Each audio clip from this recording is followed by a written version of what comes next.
Ó, mais uma vez! Mas aqui o feedback, mais uma vez! Quando vocês dois for raspar os cabelos saco, vocês banham, depois se praticam a atrocidade.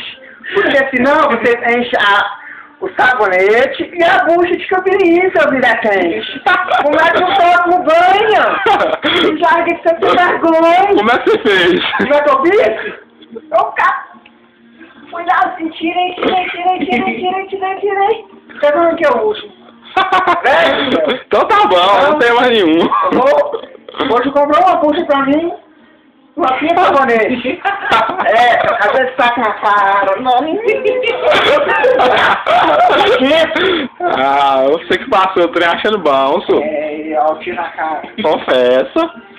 É mesmo? É sério, pode confessar. Sem sacanagem, velho. Precisava desse vagabundo. E ó, se for banheiro, não passa mais 5 minutos no banheiro, não. Ô, mas você sabe que eu só passo os 40 minutos? Cara, vagabundo. Ô, velho, puta sacanagem. Vai chegar aqui e falar, e aquele cabelo? Eu falo, meu Deus! Você que foi lá primeiro, você não continuou. Deixa eu ver nada.